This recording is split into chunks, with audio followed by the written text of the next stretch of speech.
नमस्कार दोस्तों, मैं दिग्विजय सिंह आप सबका बहुत स्वागत करता हूं दिग्विजय इकोनॉमिका में। कैसे हैं आप लोग और कैसे चल रही है आपकी जीत की तैयारी। दोस्तों, आज की वीडियो में मैं बात करने वाला हूं फॉरेन डायरेक्ट इन्वेस्टमेंट पे। मैं बात करूंगा फॉरेन डायरेक्ट इन्वेस्टमेंट क्या है। मैं बात करूंगा कि ग्रीन फील्ड एफडीआई और ब्राउन फील्ड एफडीआई में क्या अंतर है। मैं आपसे बात करूंगा कि वर्टिकल एफडीआई क्या है, हॉरिजॉन्टल एफडीआई क्या है। फिर मैं आपसे ये भी बात करूंगा कि एफडीआई के रूट क्या होते हैं। इसमें हम बात करेंगे कि ऑटोमेटिक रूट क्या है, गवर्नमेंट अप्रूव्ड रूट क्या है।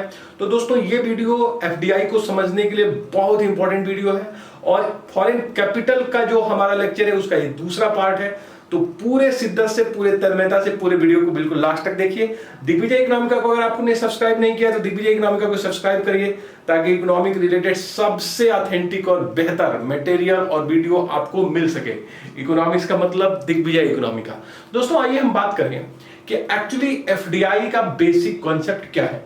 मैंने आपको पिछले लेक्चर में यह क्लियर किया था कि जब किसी एक देश का इन्वेस्टर या मल्टीनेशनल कॉर्पोरेशन किसी दूसरे इकोनॉमी में जाके अपनी सब्सिडरी या ब्रांच सेटअप करता है तो उसको हम एफडीआई कहते हैं। नॉर्मली ये ट्रेडिशनल डिफिनेशन में कहा जाता है कि इसमें जो मल्टीनेशनल कॉर्पोरेशन होते हैं वो दूसरे इकोनॉमी में जाते हैं और अपनी सब्सिडरी ब्रांच ओपन करते हैं। एक फिजिकल एग्जिस्टेंस होता है उनका, जिससे वो इकोनॉमी, जिसे आप होस्ट इकोनॉमी कह सकते हैं, जहां पे एफडीआई आ रहा है, वो होस्ट इकोनॉमी सिर्फ फॉरेन कैपिटल ही नहीं पाती है, long run foreign capital, stable foreign capital, बल्कि उसके साथ साथ ही managerial skill, technical know how, research and development, ये तमाम चीजों को भी सीखती है।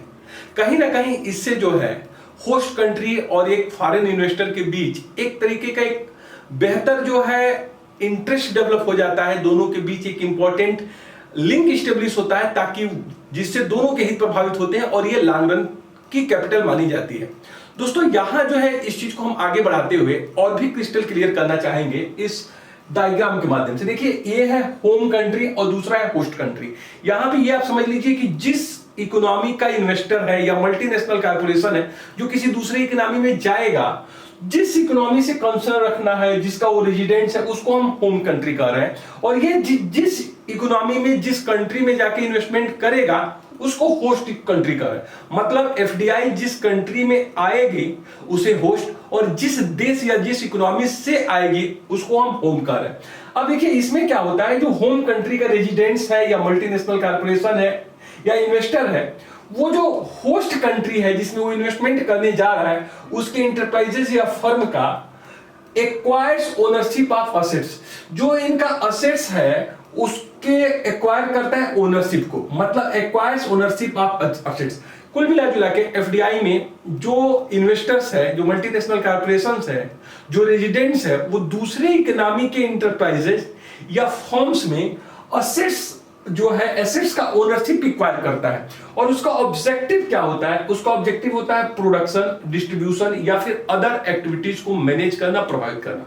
तो दोस्तों, इस डिफिनीशन से यह स्पष्ट हो रहा है कि मल्टीनेशनल कॉर्पोरेशन या होम इकोनॉमी का रेजिडेंट किसी दूसरे इकोनॉमी में जाके उनके इंटरप्राइजेज में, उनके फर्म्स में एक असेट्स एक्वायर करेगा, और इस एसेट्स को एक्वायर करने का जो उद्देश्य होगा, उनके उत्पादन, वितरण या अन्य क्रियाकलापों में कहीं ना कहीं एक तरीके से हस्तक्षेप करना है, मॉनिटरिंग करना है या उसको प्रभावित करना है। अब देखिए, जब ये इकोनॉमी से दूसरे इकोनॉमी में जाएगा और ओनरशिप असेट्स का लेगा, तो कहीं ना कहीं इन दोनों के बीच एक लास्टिंग इंटरेस्ट डेवलप होगा। लास्टिंग इंटरेस्ट का मतलब है कि जैसे मान लो कि मैकडी आ रही है यूएस से और इंडिया के किसी फर्म्स के साथ, अगर मान लो मर्जर एंड इक्विजिशंस के साथ आती है और उसके कुछ परसेंट शेयरों को परचेज करती है, जहां पे एफडीआई की बात आएगी, मैंने आपसे पिछले भी वीडियो में बिल्कुल क्लियर कट कहा था कि अरविंद मायाराम कमेटी ने स्पष्ट किया था और भारत सरकार ने बजट 13-14 में स्पष्ट किया था कि जब भी फॉरेन इन्वेस्टर्स हमारे लिस्टिंग जो कंपनियां हैं, जो स्टॉक एक्सचेंज में लिस्ट है, उनमें 10% से ज्यादा का अगर इक्विटी असेट्स को परचेज करेंगे तो हम उसको एफडीआई में काउंट करेंगे। बाकी अगर 10% से कम वो एक्वायर करते हैं तो उसे हम फॉरेन पोर्टफोलियो इन्वेस्टमेंट मानेंगे। तो दोस्तों जब ये 10% का असेट्स एक्वायर करेगा किसी भी भारत के कंपनी में या किसी भी होम इकोनॉमी के कंट्री या फर्म्स में, तो एक तरीके से उसकी क्या होगी, एक वोटिंग कैपेसिटी आ जाएगी 10% से ज्यादा की। इसलिए दोनों के बीच एक इंटरेस्ट डेवलप होगा, इसी को लास्टिंग इंटरेस्ट से आप समझ सकते हैं। तो कुल मिला जुला के एफडीआई में आप देखते हो जो इन्वेस्टर्स है, जो मल्टीनेशनल कॉर्पोरेशन है, जिस इकोनॉमी में जाता है वहां से एक इंटरेस्ट लिंक डेवलप हो जाता है और यही इंटरेस्ट लिंक आप देखोगे एफपीआई में कम होता है। तो एफडीआई को आप परिभाषित कर सकते हैं जो होम इकोनॉमी है और जो होस्ट इकोनॉमी है उन दोनों के बीच एक तरीके का लास्टिंग इंटरेस्ट है, और ये लास्टिंग जो इंटरेस्ट डेवलप हुआ है वो 10% से ज्यादा के शेयर को परचेज करने के लिए के कारण हुआ है। अब देखिए मैंने बहुत क्लियर कट आपसे स्पष्ट मैं कर दूं कि 3 तरह के कैपिटल को हम भारत में एफडीआई के अंतर्गत काउंट करते हैं। एक तो इक्विटी कैपिटल होता है, दूसरा री इन्वेस्टमेंट अर्निंग होती है, और तीसरा होता है इंट्रा कंपनी डेट ट्रांजैक्शन। इन 3 तरह के कैपिटल को भारत में एफडीआई के अंतर्गत काउंट किया जाएगा। अगर आप चाइना में चले जाएंगे तो चाइना में एफडीआई की इससे भी ब्रॉडर कॉन्सेप्ट है। अगर वो किसी प्रोजेक्ट के लिए लॉन्ग रन या शॉर्ट रन लोन भी लेंगे तो उसको वो मान लेते हैं एफडीआई के अंतर्गत। लेकिन हमारे वहां इक्विटी कैपिटल प्लस री इन्वेस्टमेंट अर्निंग और तीसरा जो है इंटर कंपनी डेट ट्रांजैक्शन, 3 चीजों को एफडीआई के अंतर्गत भारत में काउंट किया जाता है। एफडीआई का मतलब है सिर्फ 3 चीजें। सबसे पहला चीज है यहां पे एफडीआई के अंतर्गत इक्विटी कैपिटल। इक्विटी कैपिटल जरा समझते चलिए। पहला है इक्विटी कैपिटल, दूसरा है री इन्वेस्टमेंट अर्निंग, री इन्वेस्टमेंट अर्निंग, और तीसरा है इंट्रा कंपनी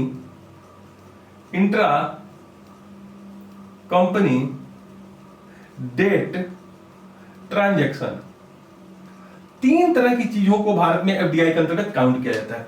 देखिए जैसे मान लो कि मैं ये कह रहा हूं कि एक यूएस की कंपनी है, जैसे मान लीजिए वॉलमार्ट है, और वो भारत में आके जो यहां का एंटरप्राइज है, जैसे मान लीजिए भारती है, उसका जो है इक्विटी कैपिटल को परचेज करती है। मान लीजिए कि 20% करती है, 25% करती है, 30% करती है। तो जो ये इक्विटी कैपिटल, जो पेड अप कैपिटल वो परचेज करेगी, वो एक एफडीआई के अंतर्गत काउंट किया जाएगा। पहला सबसे इंपॉर्टेंट चीज होता है इक्विटी कैपिटल, कि किसी भी लिस्टेड कंपनी के वो कितने परसेंट स्टेक को, कितने परसेंट इक्विटी को परचेज कर रही है। दूसरा री इन्वेस्टमेंट अर्निंग, जैसे मान लो कि वहां पे वॉलमार्ट इंडिया में पैसे कमाई और उसे अपने हेडक्वार्टर को न भेज के, रिमिट न करके यहीं पे उसे री इन्वेस्टमेंट कर दे, तो जो ये री इन्वेस्टमेंट अर्निंग है जो अपने एफिलिएट्स में डिस्ट्रीब्यूट नहीं किया या फिर वो अपने होम इकोनॉमी में उसको रिमिट नहीं किया, उसको अगर वही री इन्वेस्टमेंट अर्निंग, जैसे मान लो कि पेप्सिको जो है, पेप्सिको यहां पे जो भी प्रॉफिट इंडिया में जनरेट किया उसे वो अपने होम कंट्री को न भेज के यहीं उसे री इन्वेस्टमेंट कर दे इन टर्म्स ऑफ डॉलर, तो आप देखोगे वो पूरा का पूरा री इन्वेस्टमेंट अर्निंग है जिसे वो डॉलर के रूप में रेस्ट आप अपने होम इकोनॉमी में भेज देता। उसको री इन्वेस्टमेंट अर्निंग को भी आप एफडीआई के अंतर्गत काउंट करेंगे। और साथ ही साथ intra company debt transaction, intra company debt transaction का मतलब यह है कि अगर कंपनियां अपने एफिलिएट से जो लॉन्ग रन या शॉर्ट रन लोन लेते हैं या फिर देते हैं, borrowing and lending both are considered and foreign direct investment. Bharat में 3 तरह की चीजों को आप फॉरेन डायरेक्ट इन्वेस्टमेंट मानेंगे, इक्विटी कैपिटल को, री इन्वेस्टमेंट अर्निंग को और इंट्रा कंपनी डेट ट्रांजैक्शन को। ये 3 चीजें भारत में एफडीआई के अंतर्गत काउंट होगी। तो ये रहा हम लोगों का कि एफडीआई क्या है, और एफडीआई के अंतर्गत 3 तरह के कैपिटल को रखते हैं। दोस्तों यहां पे अब मैं चर्चा करूंगा आपसे कि एफडीआई बेसिकली 2 तरह से होता है, जिसके विषय में आप देखते हैं हमेशा कंपटीशन में पूछा जाता है। एक को हम कहते हैं ग्रीन फील्ड एफडीआई और दूसरे को हम कहते हैं ब्राउन फील्ड एफडीआई। तो आइए हम बात करें कि ग्रीन फील्ड एफडीआई क्या होता है और दूसरा ब्राउन फील्ड एफडीआई क्या होता है, दोनों में पॉजिटिव और नेगेटिव चीजें क्या होती है, इस पे भी हम बात कर लें। तो देखिए 2 तरह की एफडीआई में हम अंतर करने वाले हैं। एक है ग्रीन फील्ड एफडीआई, और दूसरा है ब्राउन फील्ड एफडीआई। ये दोनों के बीच अंतर आइए हम सीखते हैं कि what is green field FDI and what is brown field FDI. जैसे मान लो कि रेस्ट ऑफ द वर्ल्ड का कोई इन्वेस्टर है, यूएस का कोई इन्वेस्टर है और इंडिया में आके अपनी सब्सिडरी और ब्रांच सेटअप करे, सब्सिडरी और ब्रांच सेटअप करे। कहने का मतलब यह है कि यहां पे अपनी खुद की फैसिलिटी या फिर इंफ्रास्ट्रक्चर खड़ी करे। जब वहां की कंपनी होस्ट इकोनॉमी में आके वहां पे खुद की फिजिकल जो है इंफ्रास्ट्रक्चर, फिजिकल फैसिलिटी खड़ी करती है, अपने स्ट्रेटजी के मुताबिक, अपने प्रोजेक्ट के मुताबिक नई तरह की चीजों को डेवलप करेगी, बड़े पैमाने पे इन्वेस्टमेंट करेगी, तो उसको हम कहते हैं ग्रीन फील्ड एफडीआई। मतलब यहां पे जो पहले से एग्जिस्टिंग कैपेसिटी है, एग्जिस्टिंग इंफ्रास्ट्रक्चर है, उसको ना तो लीज पे ले रही है ना परचेज कर रही है, बल्कि अपनी खुद की सेटअप, खुद का फिजिकली इंफ्रास्ट्रक्चर, खुद का अपना जो है सब्सिडरी ब्रांच या फिर इंफ्रास्ट्रक्चर खड़ी कर रही है। तो इसको हम बोलते हैं दोस्तों green field FDI. Brown field FDI में जो यहां पे एग्जिस्टिंग कैपेसिटी है, पहले से ही जो एग्जिस्टिंग फैसिलिटी या कैपेसिटी है, फैसिलिटी है या फिर कैपेसिटी है या फिर इंफ्रास्ट्रक्चर है, उसको जो है मल्टीनेशनल कंपनी या तो लीज पे लेगी या फिर उसको परचेज करेगी। बहुत ध्यान से समझिए, जो ब्राउन फील्ड एफडीआई है, जो यहां पे एग्जिस्टिंग कैपेसिटी है आपके होम इकोनॉमी में, या फिर जो एग्जिस्टिंग इंफ्रास्ट्रक्चर है, वो अपने प्रोजेक्ट के मुताबिक लीज पे ले लेगी या फिर उसको क्या करेगी, परचेज कर लेगी। अब देखिए, दोनों का अपना बेनिफिट और अपना कास्ट है। ज्यादा बेहतर माना जाता है ग्रीन फील्ड एफडीआई कि वहां पे एक कंपनी आए और अपना इंफ्रास्ट्रक्चर जब सेटअप करती है तो यहां बहुत बड़े पैमाने पे इंप्लॉयमेंट का डेवलपमेंट होता है, रॉ मटेरियल को यहां से परचेज करती है, तो तमाम तरह के बेनिफिट होता है। लेकिन दोनों के अपने बेनिफिट और कास्ट है। ग्रीन फील्ड एफडीआई में क्या है कि कंपनी को अपने प्रोजेक्ट के अकॉर्डिंग एक नया इंफ्रास्ट्रक्चर सेटअप करना होता है। जैसे मान लो कि आपके पास एक जमीन है किसी मेट्रोपॉलिटन सिटी में, और जब आप खुद का अपना एक घर बनाते हो तो अपने अकॉर्डिंग बनाते हो। यहां पे बाथरूम होगा, यहां पे लॉबी होगा, कमरे की चौड़ाई क्या होगी, इसकी जो है गहराई क्या होगी, किचन कहां होगा, ये सब अपने अकॉर्डिंग आप बनाते हो। तो जब कोई कंपनी ब्राउन फील्ड इन्वेस्टमेंट लेके आती है तो अपने प्रोजेक्ट के मुताबिक अपना इंफ्रास्ट्रक्चर, अपनी कैपेसिटी, अपनी फैसिलिटी को डेवलप करती है। वहीं पे ब्राउन फील्ड एफडीआई में कंपनी क्या करती है, पहले से ही एग्जिस्टिंग कैपेसिटी है उसको उपयोग करती है। तो यहां पे एक प्रॉब्लम ये आ सकती है कि उतना बेहतर एडाप्टेशन ना हो पाए। लेकिन बेनिफिट क्या है और कास्ट क्या है, इसमें ये भी आप देखिए कि यहां पे जब ग्रीन फील्ड एफडीआई आएगा तो कंपनी को बड़े पैमाने पे इन्वेस्टमेंट करना पड़ेगा। यहां पे देखिए कास्ट कटिंग हो जाएगी, पहले से एग्जिस्टिंग चूंकि इंफ्रास्ट्रक्चर है तो कास्ट कम आएगी। दूसरी चीज ये भी देखिए कि ब्राउन फील्ड एफडीआई में जो प्रोडक्शन प्रोसेस है वो बड़ी तेजी से शुरू किया जा सकता है, क्योंकि वो पहले से इंफ्रास्ट्रक्चर फैसिलिटी डेवलप है। यहां पे एक टाइम लैग की बात आएगी कि जब वो अपना खुद का इंफ्रास्ट्रक्चर फैसिलिटी डेवलप करेंगे तो उनको टाइम ज्यादा लगेगा। तो एक प्रॉब्लम यहां पे आती है। दोनों के अपने बेनिफिट और कास्ट है। कई बार कंपनियां ज्यादा प्रीफर करती हैं ब्राउन फील्ड, ताकि उनको जल्दी से स्टार्टअप करना होता है, अपने प्रोजेक्ट को आगे बढ़ाना होता है, उनके पास उतनी टाइम नहीं होती है, कहीं ना कहीं उनको असेट्स उतने यूज नहीं करने होते हैं, कहीं ना कहीं उनकी कास्ट कटिंग हो जाती है। वहीं पे ब्राउन फील्ड एफडीआई में कंपनी लॉन्ग रन स्ट्रेटजी के साथ आती है कि सब कुछ अपने अकॉर्डिंग हम करेंगे, इसमें ज्यादा टाइम लग सकता है, पैसा, लेकिन ये जब एक बार सेटअप इसका जब हो जाएगा तो ये बड़ी कंपनी स्मूथली काम करेगी। तो दोनों के अपने पॉजिटिव और नेगेटिव पॉइंट्स हैं। आप इसको समझ लीजिए कि ग्रीनफील्ड और ब्राउनफील्ड इन्वेस्टमेंट में क्या फर्क है। तो जहां तक मैं समझ रहा हूं कि आपने ग्रीनफील्ड और ब्राउनफील्ड एफडीआई में अंतर को समझ लिया है। अब मैं आपको बताऊंगा कि हॉरिजॉन्टल और वर्टिकल एफडीआई क्या है। हॉरिजॉन्टल और वर्टिकल एफडीआई क्या है? देखिए, दो तरह की एफडीआई की बात आती है। एक को हम बोलते हैं वर्टिकल एफडीआई, देखिए कई बार क्वेश्चन पूछा जाता है इसके ऊपर, और दूसरे को हम बोलते हैं हॉरिजॉन्टल एफडीआई। इन दोनों के बीच क्या फर्क है? देखिए, वर्टिकल जो एफडीआई है, इसमें जो फॉरेन मल्टीनेशनल कंपनी है या इंटरप्राइज है, वो रेस्ट ऑफ द वर्ल्ड में अपने प्रोडक्शन एक्टिविटीज को अलग अलग टुकड़ों में तोड़ देती है, फ्रेगमेंटेड कर देती है। क्यों फ्रेगमेंट करती है? जैसे मान लो कि एक कार की कंपनी है। अब ये कार की कंपनी देखेगी कि सबसे लो कास्ट में हम कहां टायर बना सकते हैं, सबसे लो कास्ट में कहां हम इंजन बना सकते हैं, सबसे लो कास्ट में कहां हम बॉडी डेवलप कर सकते हैं। तो इसमें क्या करती है, कास्ट कटिंग के लिए अलग अलग जगह पे, अलग अलग इकोनॉमी में, अलग अलग देशों में अलग अलग सेगमेंट का अलग अलग जो है स्टेपों में प्रोडक्शन करती है। मतलब एक तरीके से आप समझिए कि पूरा प्रोडक्शन प्रोसेस एक जगह ना होके फ्रेगमेंटेड होगा, टुकड़े टुकड़े में होगा, और जिस चीज की लिस्ट कास्ट होगी उस पार्ट का प्रोडक्शन किसी स्पेसिफिक प्लेस पे होगा। मतलब ये होता है कि कास्ट को अपने ध्यान में रखते हुए मल्टीनेशनल कॉर्पोरेशन अलग अलग देशों को चुनाव करती हैं, जहां पे जो चीज सस्ती बन सके वहां पे उस चीज का प्रोडक्शन होगा और बाद में असेंबल कर लिया जाएगा, वो एक रूप दे दिया जाएगा पूरा प्रोडक्ट का। मतलब जरूरी नहीं है कि कार का प्रोडक्शन है तो पूरी की पूरी कार इंडिया में बनाए, पूरी की पूरी कार चाइना में बनाए। अगर उनको लगता है कि चाइना में बहुत सस्ते रूट पे हम टायर बना सकते हैं तो चाइना में टायर बनाएगी। अगर उसको लगता है कि इंजन हम साउथ कोरिया में बहुत बेहतर बना सकते हैं तो साउथ कोरिया में बनाएगी। अगर उसको लगता है कि बॉडी और चेचस इंडिया में सस्ता बनाएंगे तो यहां बनाएगी। तो ऐसे को हम बोलते हैं वर्टिकल एफडीआई में जो मुख्य रूप से मल्टीनेशनल कंपनी है वो ध्यान में रखती है रिसोर्सेज को, कि कहां पे किस इकोनॉमी में किस लेवल का रिसोर्स है, उस रिसोर्स को यूज करने की बात करती है, और जहां लिस्ट कॉस्ट कॉम्बिनेशन को देखती है वहीं पे अपने प्रोडक्शन को करती है। एक साथ लमसम मात्रा में प्रोडक्शन ना के अलग अलग टुकड़ों में प्रोडक्शन होता है।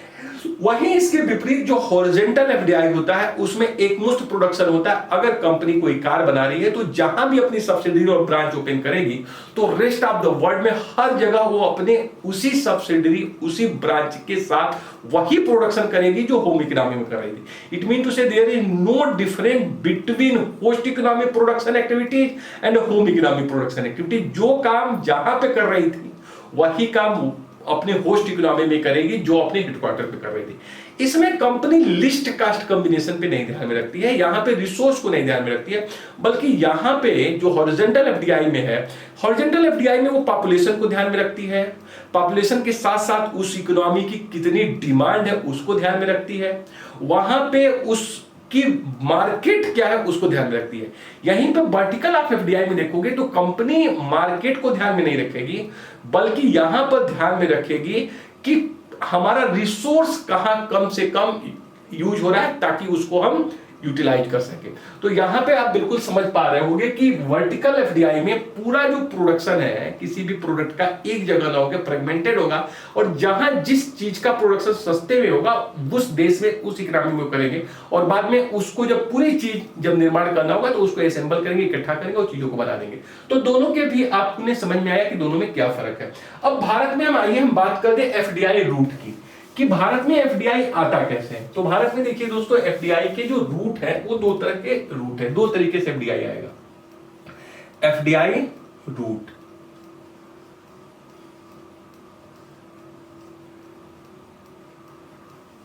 एक है ऑटोमेटिक रूट,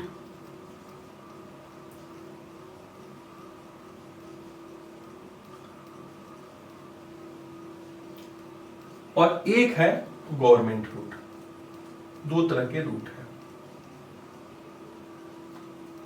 एफडीआई के दोस्तों, दो रूट है, एक है ऑटोमेटिक रूट और दूसरा है गवर्नमेंट रूट। ठीक है, ऑटोमेटिक रूट में यह होता है कि फॉरेन इन्वेस्टर्स को प्रायर अप्रूवल नहीं लेना पड़ता है गवर्नमेंट से या आरबीआई से, वो सिर्फ जो है इंटीमेट करके आ सकते हैं बिना किसी परमिशन के। तो ऐसा एरिया जो बिल्कुल जो है जिसके ऊपर गवर्नमेंट सोचती है कि ना स्ट्रेटेजिक है ना सेंसिटिव है, ऐसे एरिया को गवर्नमेंट जो है ऑटोमेटिक रूट में डाल देती है ताकि विदेशी जो इन्वेस्टर है बड़े आसानी से आ सके और यहां इन्वेस्टमेंट कर सके। इसमें किसी भी प्रायर अप्रूवल की आवश्यकता नहीं होती है, ना गवर्नमेंट से ना आरबीआई से। दूसरा जो गवर्नमेंट रूट है इसमें प्रायर अप्रूवल की आवश्यकता होती है। इसलिए प्रायर अप्रूवल की आवश्यकता होती है कि गवर्नमेंट कुछ टर्म्स एंड कंडीशंस लगा सके। जैसे मान लीजिए कि कुछ एरिया है, सेंसिटिव है, स्ट्रेटेजिक है, यहां पे एफडीआई आएगी तो कुछ हमारे पॉलिसीज को प्रभावित कर सकती है, हमारे स्ट्रक्चर को प्रभावित कर सकती है। तो यहां पे जब बात की जाएगी गवर्नमेंट रूट की तो यहां पे गवर्नमेंट जो है अपने कंडीशंस लगा सकती है। अब यहां पे देखिए गवर्नमेंट रूट पे आप देखेंगे तो उनको परमिट लेना पड़ सकता है, यहां पे गवर्नमेंट से या फिर आरबीआई से। और यहां पे गवर्नमेंट के बिहाफ पे FIPB foreign investment promotional board, FIPB देखिए इसके ऊपर यूपीएससी में 60 क्वेश्चन भी पूछा गया था। फॉरेन इन्वेस्टमेंट प्रमोशनल बोर्ड,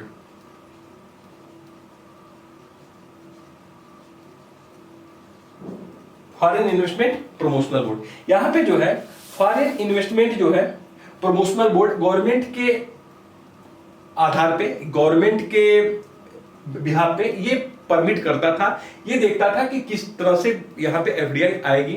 या फिर कई बार आप देखेंगे कि इसको देने के लिए department of industrial policy and promotion, DIPP, department for industrial policy and promotion, DIPP, department of industrial policy and promotion, DIPP, department of industrial policy and promotion, ये भी जो है परमिट देता था कि किस तरीके से परमिट दिया जाए ताकि आप जो है लेके आ सके एफडीआई को। अभी आप देखेंगे कि 2017 में ये department of industrial policy and promote को एबलिश कर दिया गया है और इसके जगह पे इन्होंने एक सिंगल विंडो जो है बॉडी बनाया है, उसका नाम है दोस्तों foreign investment facilitation portal, foreign investment facilitation portal, FIFP, foreign investment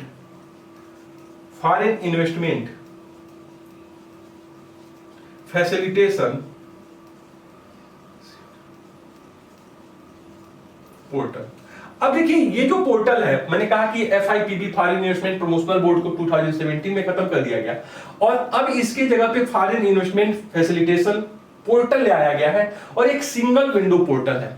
अब देखिए जो भी डिसीजन लिया जाएगा कि जो भी एफडीआई आए उसमें जो भी चीजें होती हैं, जो भी टर्म्स एंड कंडीशंस होते हैं, जो भी उनको एनओसी लेना होता है, वो एक ही पॉइंट पे मिल सके, इसलिए FIPB को एबलिश करके 2017 में फॉरेन इन्वेस्टमेंट फैसिलिटेशन पोर्टल बना दिया गया कि सारी चीजों को एक ही जो है हम पॉइंट पे कर सकें, जिससे कि और भी उनको फैसिलिटी मिल सके और भी तरजीह प्रेफरेंस मिल सके कि बड़े पैमाने पे इन्वेस्टमेंट कर सकें। तो दोस्तों ये जो है दो रूट है, इसके माध्यम से भारत में एफडीआई आती है। तो अधिकांश जो है आप देखेंगे ऑटोमेटिक रूट के पार्ट है कि लगातार वो आ सकते हैं बिना किसी प्रायर अप्रूवल के, लेकिन जहां पे गवर्नमेंट को लगती है कि यहाँ हस्तक्षेप करनी चाहिए वहां पे जो है यहाँ पे गवर्नमेंट रूट का सहारा लेते हैं।